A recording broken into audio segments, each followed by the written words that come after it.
अपनी पहली product dot product जिसका नाम है उसकी प्रॉपर्टीज पढ़ चुके हैं। अब हम लोग उस पर कुछ न्यूमेरिकल देखते हैं कि न्यूमेरिकल किस टाइप के हम लोगों को इस पे आने चाहिए या हम किस टाइप के न्यूमेरिकल इन पे कर सकते हैं।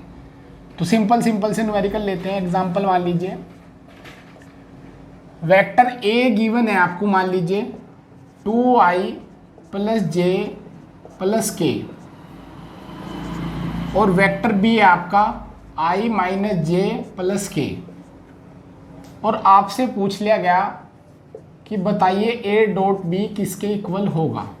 ये आपसे पूछ लिया गया। क्या आपको एंगल गिवन है? नहीं, हमें कोई एंगल गिवन नहीं है। तो जब हम सॉल्यूशन करने गए तो हम फॉर्मूला पूरा ओपन नहीं करेंगे। हम वेक्टर a डॉट बी को ए बी कोस थीटा नहीं लिखेंगे क्योंकि हमें एंगल नहीं पता। हम वेक्टर a की जगह वेक्टर a लिखेंगे 2i + j + k डॉट लगा करके i - j + k और कैप इनके ऊपर लगे हुए हैं। अब मल्टीप्लाई स्टार्ट करते हैं। तो करिए 2i के i में हुई तो कितनी होगी 2i डॉट i। अब इसमें करेंगे तो -2i डॉट j और उसमें करोगे तो 2i डॉट k। क्या i वाली मल्टीप्लाई मेरे को क्लियर है? तो बिल्कुल क्लियर है। अब j वाली देखिए, j की i में करोगे तो i डॉट j या j डॉट i बात एक है -j डॉट j और k में करोगे तो j डॉट k।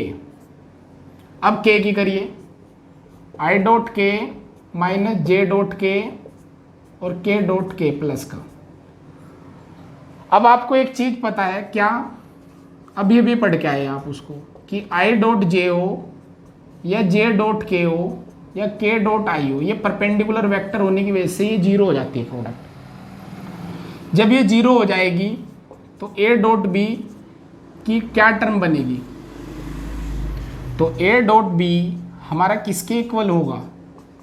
तो देखिए ये तो हो गया 2i डॉट i, इसको भी लिख देता हूं मैं कि क्या and i dot i j dot j और k डॉट k किसके इक्वल लेना आपको 1 के।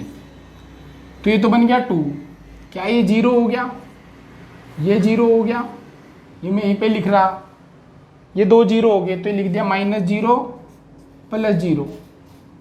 i डॉट j ये भी जीरो तो तीसरा भी जीरो j डॉट j क्या हो गया 1। ये 1 हो गया, इसको नहीं जीरो नहीं लिखना। j डॉट k ये जीरो हो गया तो ये जीरो। i डॉट k ये भी जीरो हो गया, ये भी जीरो। j डॉट k ये भी जीरो और लास्ट वाला k डॉट k ये हो गया 1। तो बेटा कितने होंगे 2 और 1 3 - 1 तो कितना आ गया 2। क्या 2 के साथ i j k दिखाई दिया है आपको? तो आप कहोगे नहीं सर दिखाई नहीं दिया। तो इसका मतलब इनका रिजल्ट एक स्केलर है। तो बिल्कुल इनका रिजल्ट एक स्केलर क्वांटिटी है। तो हम कह सकते हैं कि डॉट प्रोडक्ट से एक स्केलर क्वांटिटी मिलती है। क्या मेरी बात आपको क्लियर है? तो इस तरह से आप a dot B equal to 2 कर सकते हैं। आप अब से आगे से इस क्वेश्चन में तो हो गया जो भी होना था। आगे से आप लोग अब याद रखेंगे कि i की j में और k में मल्टीप्लाई मत करिए, ये डायरेक्ट जीरो लिख दीजिए ब्रैकेट में इन सिंबल का यूज करके, क्योंकि आपको प्रोडक्ट आती है कैसे करनी है, उसमें कोई गलती आप नहीं कर रहे। तो बस आप i की i में करिए, j की j में और k की k में, और बाकी को जीरो हो जाएंगे। अगले क्वेश्चन में देखते हैं हम लोग इसको। तो एक और एग्जाम्पल ले देते हैं। मान लीजिए किसी बॉडी पे एक फोर्स लगा 2i + 3j + k इतने न्यूटन एसआई सिस्टम में, और बॉडी का डिस्प्लेसमेंट वेक्टर आया i + j + k इतने मीटर। कैप इन पे लगी हुई है। आपसे पूछ लिया गया कि वर्क बताइए, वर्क डन बाई फोर्स कितना होगा। तो आपने स्टार्ट करना शुरू किया। आपको पता है कि फोर्स वर्क और डिस्प्लेसमेंट में रिलेशन है। अगर आप इस फॉर्मूले को आगे मत खोलिए क्योंकि थीटा आपको नहीं पता कितना। तो वेक्टर एफ की जगह वेक्टर एफ लिखिए 2i + 3j + k dot displacement की जगह डिस्प्लेसमेंट i + j + k। अब जो मैं आपको बता रहा था अभी पहले क्वेश्चन में कि आप डायरेक्ट मल्टीप्लाई सीखिए। तो i की i में करोगे तो 2i डॉट i, j की j में करिए 3j डॉट j और k की k में k डॉट k। बाकी को आप लिख दीजिए कि i dot j dot k और i डॉट k ये सब क्या हो गए जीरो। आप जानते थे आई डॉट आई 1 होता है, जे डॉट जे 1, के डॉट के 1, आई डॉट आई या जे डॉट जे और के डॉट के क्या होगा 1। तो ये आपने ऐसे लिख दिया, तो ये आंसर कितना आ गया 6 जूल। तो इससे आपका टाइम भी बचा और आपको चीज़ें और अच्छे से समझ में आनी स्टार्ट हो गई। अब अगर एंगल दे दे तो फिर कैसे करेंगे इन क्वेश्चन को, तो देखिए मान लीजिए इसी क्वेश्चन में ऐसे दे दिया आपको कि एक बॉडी पे फोर्स का मैग्नीट्यूड 5 न्यूटन है और इस फोर्स की वजह से उसके अंदर 5 मीटर का डिस्प्लेसमेंट आया, बट जो एंगल था फोर्स और डिस्प्लेसमेंट के बीच वो 60 डिग्री था।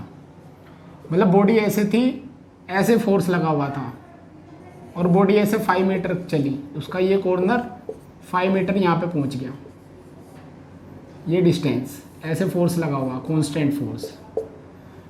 तो ये एंगल इन दोनों के बीच का कितना 60 डिग्री। ऐसे डायग्राम है, वर्क एनर्जी पावर में हम इसको पढ़ेंगे भी कि कैसे लगाते हैं इनको, फिलहाल आप मान लीजिए। तो आपको तो फॉर्मूला लगाना कि F d cos theta, F की जगह 5, डिस्प्लेसमेंट की जगह 5, कोस 60 डिग्री, क्योंकि एफ और डी के बीच का एंगल होता है 60 यहाँ पे। तो 25 कोस 60 की वैल्यू कितनी होती है, क्या 1/2 होती है, तो 12.5 जूल इसका आंसर होगा। इसको नोट करिए जल्दी से। तो भाई जब एंगल दे तो ऐसे कर लेते थे हम लोग। अब एक और एग्जांपल देख लेते हैं कि मान लो आपसे एंगल ही पूछ ले। कैसे कि मान लीजिए vector A equal to I plus J plus K और vector B equal to 2y plus J plus K. आपसे एंगल पूछ लिया कि कितना होगा इस क्वेश्चन में, थीटा पूछ लिया आपसे साहब दोनों वेक्टर के बीच। तो आपने फॉर्मूला लगाया, जब एंगल पूछेंगे तो पूरा फॉर्मूला ओपन करना पड़ेगा, A dot B equal to A B cos theta. अब आपको पूरा फॉर्मूला खोलना पड़ेगा सॉल्यूशन में। तो वेक्टर ए की जगह वेक्टर ए लिखिए, आई प्लस जे प्लस के dot 2i plus J plus के। ए की जगह वेक्टर ए की वैल्यू, तो वेक्टर ए की वैल्यू क्या आएगी बेटा, मैंने बताया था इनके कोफिशिएंट का स्क्वायर करके ऐड करो, i का स्क्वायर 1 का स्क्वायर और k का भी कोफिशिएंट 1 का स्क्वायर। तो क्या ये √3 हो गया। इसी तरह b क्या होगा, i का कोफिशिएंट 2 का स्क्वायर, j का कोफिशिएंट 1 का स्क्वायर और k का कोफिशिएंट 1 का स्क्वायर। क्या ये √6 हो गया, बिल्कुल। तो करना स्टार्ट किया तो क्या आ गया √3, ये स्केलर है, यहाँ कैसा भी साइन लगा दो आप, इंटू कोस थीटा। ये दोनों स्केलर हैं तो इनके बीच में आप कैसा भी साइन लिख सकते हैं। अब देखिए जब आप इसको कर रहे हैं तो आई करिए, तो 2i डॉट आई, जे की जे में जे डॉट जे और के डॉट के, उधर √18 कोस थीटा आ जाएगा क्या, बिल्कुल। तो ये 1 हुआ, ये 1 हुआ, ये 1 हुआ, तो क्या है 4 हो जाएगा, 4√18 कोस थीटा। तो कोस थीटा किसके इक्वल आ गया बेटा, 4/√18। तो इन दोनों के बीच की डायरेक्शन का एंगल आ गया। इस तरह से आप एंगल कैलकुलेट कर सकते हैं, कर लोगे ना, इसको नोट करिए। एक थोड़ा अच्छा एग्जांपल और ले लेते हैं हम लोग। मान लीजिए वेक्टर 2 दे रखे, vector A vector B, both are perpendicular, both are perpendicular vector, ये परपेंडिकुलर है, ये गिवन है हमें।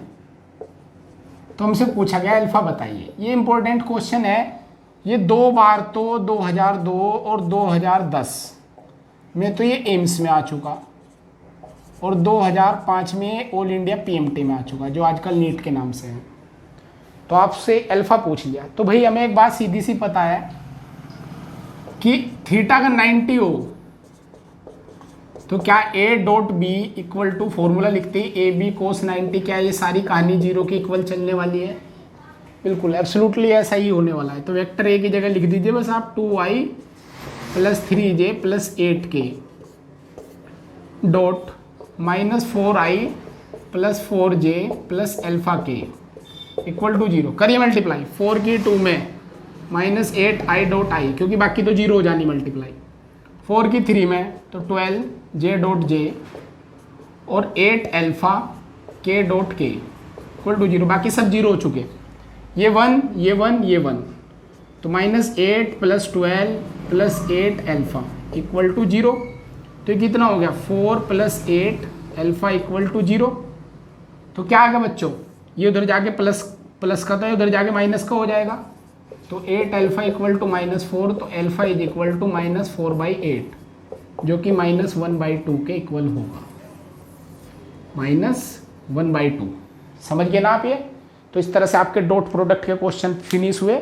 आप इनके अपनी जो आपके पास टेक्स्ट बुक है, कॉम्पिटिटिव बुक है, उससे क्वेश्चन करिए। और नेक्स्ट टर्म पे हम लोग पढ़ेंगे वेक्टर प्रोडक्ट ऑफ 2 वेक्टर्स, उसमें 2 वेक्टर की मल्टीप्लाई वेक्टर ही होगी। Thank you.